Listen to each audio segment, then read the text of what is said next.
Okay, clap before just to get in our Zen mode. Yeah. This is Home Bru'd Sessions. I'm Derek with WBRU. We're here this week with Roz and the Rice Cakes. We got Casey, Justin, and Roz, of course. So which one of you is the rice and which one's the cakes? I'm like, You should probably talk into the mic. That's why. Yeah, I usually talk in the mic. I just thought, it's funny. I was talking to you too. You're lost in. We're both the crunchy parts. Sure. I don't know if I want to get deeper into that. Let's just leave it at that. So it's been a busy year for you guys. You put out.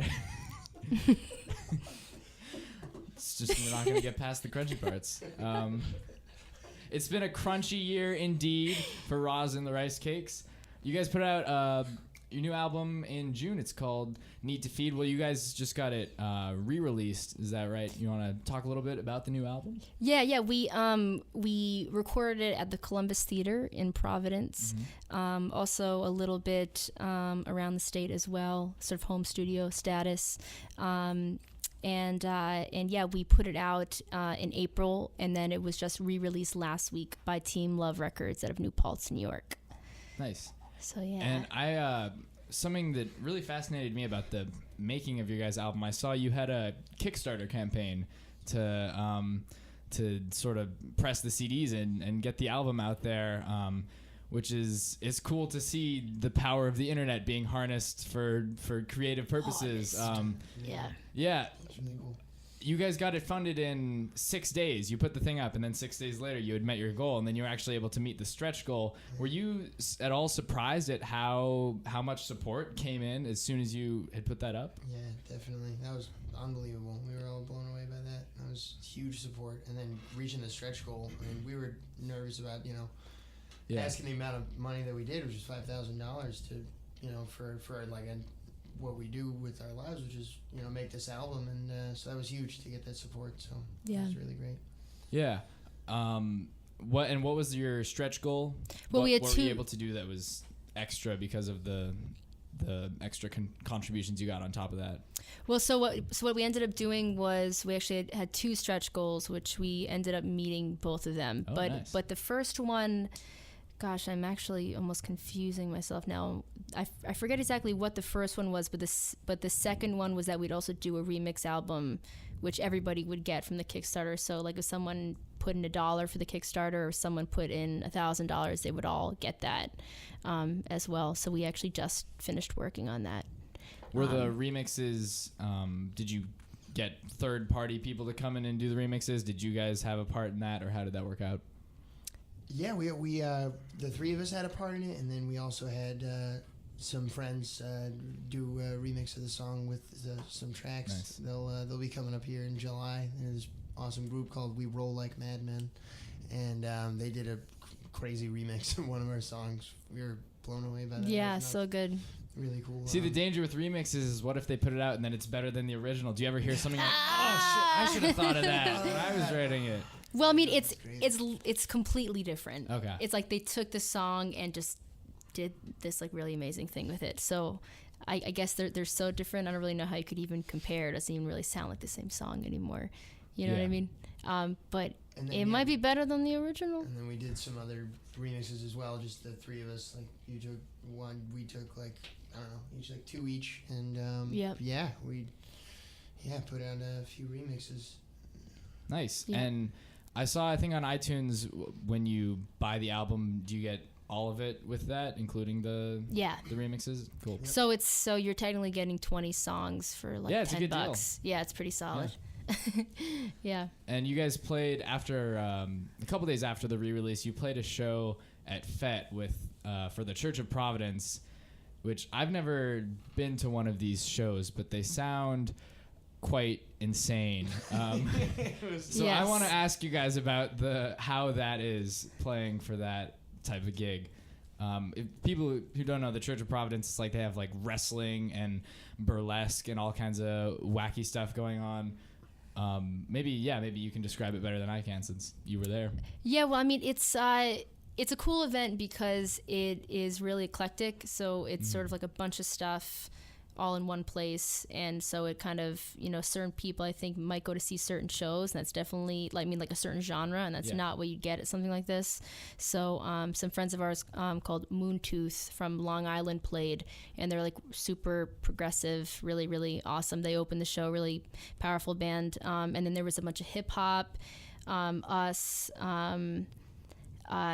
There was a rap battle at one point with 2 people from the audience that just came up and just started like throwing down. Yeah. So yeah, just totally random. Was there wrestling the night you guys were there? Yes. Really and then there was the wrestling. Yeah. Is it like WWE style, like fake hitting people with the chairs and stuff? Yeah. Yeah, it was pretty ridiculous. It That was all sounds soccer awesome. themed, and it was like yeah. It was football players against football players, so soccer against American football. Oh, that's funny. It was pretty funny, and there was banter in between each band, like they'd like rile up the crowd or rile up each other, and the ring was right in the middle of the room in the bigger ballroom, so that was really cool to see that. Yeah, and then right before we played, there was a rumble. Yeah, there was. It's a big match right before we played, and then we played. That was a first. So how, as far as openers go, do you prefer bands or wrestling rumbles to psych the crowd It's out? been raised now. Yeah. You need to get wrestlers at all the shows. Yeah. Yeah, man. Gosh. Are you guys It's pretty soccer epic. fans at all? I'm actually not. Me neither. Guys? All right. My friends like soccer. That's what. Next question. That looks like we're not talking about soccer. I'm glad. What was I going to ask you guys about? Where'd the name come from? I feel like everyone must ask that, but I want to know. So. It really was as simple as eating rice cakes and needing a band name. I was gonna ask if it fast. had to do about just eating the Yeah. Rice cakes are pretty good. Yeah, man. Solid. I mean, you can always make them better than what they are. So that's good. You like put like some peanut butter on the rice cake and that? No. Justin clearly doesn't like them. And you joined a band called sriracha? the Rice. What if I got a rice cake and I doused it in sriracha? Would you eat it? Oh yeah. I would also eat the. But would you just eat the plain sriracha? So that doesn't prove anything. But then, you can master rice cake, I guess. Yeah. I was reading the Foo Fighters song "Big Me." They the music video was it was like Mentos making. Oh yeah, Mentos I ads. remember that. Yeah. So when they played live shows, they actually had to stop playing the song because everyone would throw Mentos at them every time they played it. Ow. Yeah, that's what Dave Grohl said. Those things hurt. They're like little bullets. I love you. Oh man. I love this band. So, has anyone ever attempted to bring rice cakes to your shows and throw them up at you guys? Well, not No. not literally throw them up, but yeah, I got these rice cakes. But Although no. we did hand them out. We've had a couple all right. shows. Yeah. So kind of the other way of that, yeah. Yeah. Tried to provide snacks at a show, and we just bought a bunch of rice cakes and had some toppings. That was fun. It's promotion. Instead of double handing out promotion. CDs and T-shirts, be like, hey, tell your friends these rice cakes, and then just pass them out. And people actually loved it. It was yummy. It was tasty. Why not have a snack at a show? Yeah, why not? I'm all for that. Yeah, man. Yeah, you're never gonna get me to vote no on snacks. Yeah, I got some chips. Solid, dude. After, if you want some chips. Yeah, Chips. definitely. I saw you had hummus too. Yep, I got hummus. Yeah, Spicy. we'll get into that. Gotta get some rice cakes too. Subliminal rice cakes messages. What's your guys? I'm getting groans. You don't like rice cakes? That was a genuine laugh. What's your guys' songwriting process like? There's 3 of you. How does the burden of that fall between you 3? Well, it's changed a lot over the years because a lot of the original stuff was my solo stuff, and then it's kind of transferred over time into Casey joining the band, then Justin joining the band, then all of us writing collectively now. So that's what Need to Feed is a product of. Nice. And is that the first album you guys have put out that has been that much of a collaboration between you 3? I don't know in your timeline when you guys joined with regards to the album you put out before that. So. Right. So it was. Oh yeah. Go ahead. Yeah, I was just gonna say this is definitely the biggest effort between the 3 of us for the most the amount of songs that are on the album, and the amount of work. This has been our biggest one. Yeah. So far, yeah. Yeah, totally. Yeah, it's been awesome. We worked on it. I don't know. When did we start working on Need to Feed? I was trying to think of it. Probably It was last started May. Year, right? Last May. I think it was last April, we May. started writing for it, and yeah. Oh, so pretty much a full year for that turnaround to the release. I mean, I'm sure it didn't take that long to write it all, but It actually, well, some of the songs were written over like the past like 2.5 years. I would even say, I'd venture to say. But yeah, like So, over yeah. that time we were like trying to write and then like touring a bunch. And Yeah. then yeah, played a bunch we've been together. we've been missing you guys in Providence. You guys have been going off and playing all your shows elsewhere.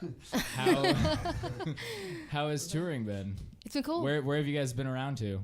Well, the last tour that we did brought us to South by Southwest, so to Austin. So we've done that a few Awesome. times. We had twice. we had the Rare Occasions in here a couple weeks back, and they played at that as well. Awesome, cool. I don't know if you saw them there. But I've actually Providence. never met those dudes, but I'm sure we'll meet them at some point. Yeah, I'm sure your paths Yeah. will cross at some. So how was South by Southwest? It was cool. Yeah. All of our shows were unofficial showcases that other people put on. So it's like a pretty bonkers event, as I'm sure bet. you've heard. Bonkers. Yeah, Good word. there's just so Wacky. wacky stuff. Yeah, there's just so many bands, so many shows. So it's intense, but it's fun, and I actually got to see some friends, which is surprisingly hard to do sometimes down there because there's just so much happening. It's hard to get around. But yeah, it was cool. Did you see any, I don't know, crazy, wacky, some might say, occurrences at this festival? Just sometimes there's good people watching at these things. You have any good stories coming out of I that? saw a dude like kick that he was going after a taxi so bad because we had gone out kind of like after hours. People get desperate. People get desperate and people get, what did you say, bonkers? Bonkers. Bonkers, And Some might say that. might be inebriated too, but yeah, Maybe. saw people like chasing down taxis and like I don't know, people were going nuts. Sounds a lot. That doesn't sound as crazy. I was It's like every I was maybe hoping for major a little metropolitan area. People were chasing taxis. Everyone's trying to hail a They cab. were trying to hail. It was They weren't hailing. They a were cab. pushing those buttons on the They were street like- lights, and they were crossing the They were streets. crossing the street and looking both ways. It was nuts. No, they were like really like kicking the cab. Aggressive. The cab driver gets out. That is pretty. It's Yeah, aggressive that is stuff. pretty wild. I mean, I would say that on the last night we were there, we were like downtown for maybe like a half hour at most or something, like in this one little area. And in that time, I saw probably almost like 5 to 6 fights almost break out of like someone like accidentally just like passing someone because it's just literally like hordes of people just walking Yeah, you just around, bump into and someone people, you know and then- getting hit. What up, man? Oh, you wanna mad at me mess right now? now? It's Yeah. like, no, man, was walking by you, and everybody's walking by you. We're all walking by you. Yeah, I kind of stepped on your shoe, and so did that guy, and so did that guy. So did everyone. That chick did Let's too. just have a We're mosh all- pit right yeah. here at South by Southwest. But I mean, everyone, it's a big party, and there's also I describe it as a mix between like the best festival you've ever been to for music in your life, and then like Cancun Spring Break have combined to like this one thing that is crazy. Who wouldn't want that? You know what I That mean? sounds- Well, I don't know. You guys Maybe, apparently. No, yeah. I feel that. That sounds. Small doses. I don't know. Yeah. Yeah. Yeah, the music in large doses is great, but maybe the Cancun Spring Break could could stay behind a little bit. Right. Yeah. Yeah, it was fun. Yeah, we've been there. We're gonna tour again in Oh, like 6 days. We're gonna be leaving. Yep. We're gonna go make our way over to Illinois and play over there in Chicago and make our way back. And yeah. Yeah, and then you guys are Coming gonna back. be playing for Max Frost, I believe, is Yes. your show at Water Place Park. Yeah. July 18th. So We're excited to have like that as like a coming back home show. Exactly. Yeah. You know, we're away for a week, but still. good to have you guys back in Providence. Yeah. Maybe we should mention you guys won our rock hunt in 2012, in case anyone doesn't know. So kind of some local buzz surrounding Roz and the Rice Cakes. And also another thing too is the show that we played that year was rained out downtown. So we played the Whiskey Republic. Oh, and so this is gonna be our that first summer? time playing downtown. Hopefully, if the rain holds out. Yeah. So well, that'll be fingers cool. crossed it's not gonna rain. Anything else you guys wanna say while you have the the air here? Just to maybe check out our new album if you haven't. Need to Feed. It's on iTunes. 20 songs for like $10. Yeah. Go to thericecakes.com if you want to check out tour dates, more music, videos. We got more videos coming. We're gonna be touring a lot more this year. Yeah, man. Rad. Fun stuff, dude. Well, thanks so much, guys, for coming by. It's Roz, Justin, Casey with Roz and the Rice Cakes. Thanks so much, man. This is WBRU. We'll see you next time. Sweet. Clea.